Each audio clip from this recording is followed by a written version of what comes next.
명의 신탁 리스크가 상당히 크기에 부동산은 여전히 안정적인 투자처로 꼽히고 있습니다. 상당히 매력적인 투자처 중 하나로 여겨지고 있는 만큼 부동산을 둘러싼 분쟁도 끊임없이 이어지고 있는 상황인데요. 부동산 가격은 이미 상당히 오른 상황이지만 여전히 부동산에 투자하려는 이들은 줄어들지 않고 있습니다. 우리나라에 살고 있는 사람들 중에서 자기 소유의 집을 가지고 살아가는 이들은 많지 않습니다. 2030대의 대표적인 꿈이 내 집 마련일 만큼 내 명의로 된 집을 마련하는 것은 결코 쉽지 않습니다. 부동산 투기가 과열될수록 국민들의 내 집 마련의 꿈은 이루기가 더욱 어려워지고 있는 것이 현실입니다.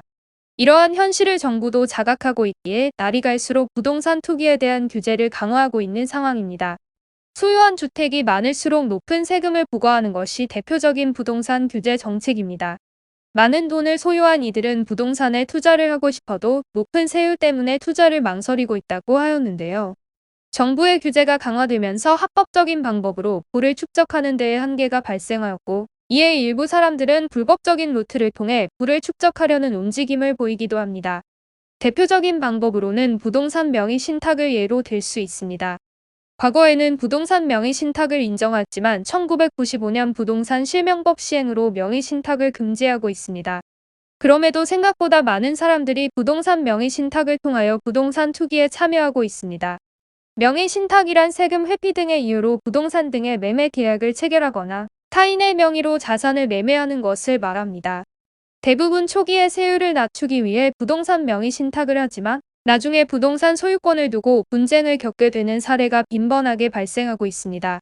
그나마 가족들 간의 명의 신탁은 분쟁 발생률이 낮지만 불가피하게 지인의 명의를 빌린 경우에 갈등을 빚는 경우가 상당히 많은데요. 명의 신탁이 국내에서 금지되면서 분쟁이 증가하고 있는 상황입니다. 부동산 명의 신탁이 발각되는 경우에는 부동산가액의 30%에 해당하는 금액이 과징금으로 부과되며 이와 별도로 10분의 1은 이행강제금 명목으로 추가 부과되고 있습니다. 이외에도 명의 신탁을 자행한 자에게는 최대 5년까지의 실형이나 2억 원 이하의 벌금이 부과될 수 있습니다.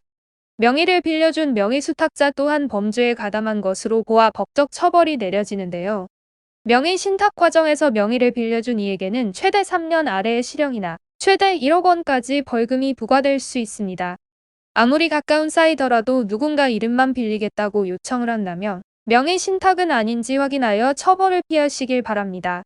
법률사무소 AL에서는 부동산 전담 변호사가 직접 카카오톡으로 무료 상담을 도와드리니 관련 문제로 고민하고 계신 분들이라면 참고해 보시길 바랍니다.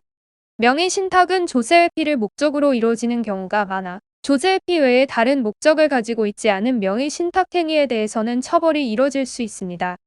실제로 회사 직원들 이름으로 주식을 거래한 A 법인의 대표이사는 조세회피 목적이 없다고 주장하였지만 조세회피가 아닌 다른 뚜렷한 목적을 가지고 있지 않다는 이유로 징역형이 선고된 바 있습니다. 이외에도 최근 국토교통부가 발표한 자료에 따르면 미성년자인 자녀의 이름으로 1억 원 이하의 저가 아파트를 매수하는 등의 방식으로 세제 혜택이나 시세 차익을 목적으로 한 명의 신탁 건수가 무더기로 적발되었습니다. 이처럼 법인회사를 운영하는 이들에게는 세금이 상당한 골칫거리입니다. 실제로 발생하는 매출 중에서 법인세로 부과되는 비중이 상당한데요. 버는 돈의 절반 가까이를 세금으로 내야 하는 상황에 처하게 되면 누구나 세금을 회피하기 위한 방법을 모색하게 됩니다. 비용 처리만으로는 세금을 줄이는 데 한계가 있기에 명의 신탁을 고려하는 이들이 많습니다.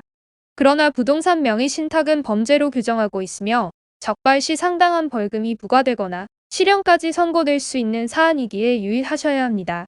앞서 언급하였듯이 명의 수탁자도 처벌 대상이 될 수 있는데요. 해당 사안이 불법이라는 점을 악용하여 명의 수탁자가 자기 명의로 된 타인의 재산을 처분하여 그에 따른 금전을 챙기면서 갈등을 빚는 경우도 적지 않습니다. 김 씨는 이 씨의 명의로 최 씨의 땅을 사들였습니다.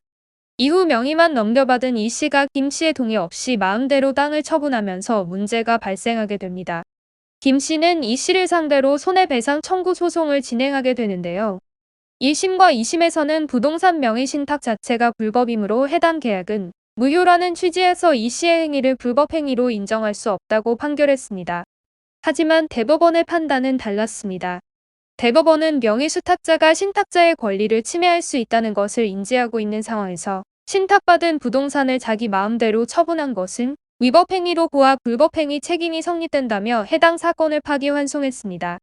과거 명의수탁자가 신탁받은 부동산을 처분하는 행위에 대하여 횡령죄 처벌을 내릴 수 없다는 대법원 판례가 있었는데요. 이에 명의수탁자는 부동산을 임의로 처분한 데 대하여 민사상 책임도 지지 않아도 된다는 것인지에 대하여 의견이 분분했는데, 이 판례를 통해 수탁자가 임의로 부동산을 처분하여 신탁자의 소유권 이전 등기 청구권을 침해한다면 민사상의 책임을 지게 될 수 있다는 점이 확인되었습니다. 명의신탁과 관련된 문제는 상당히 복잡할 수밖에 없습니다.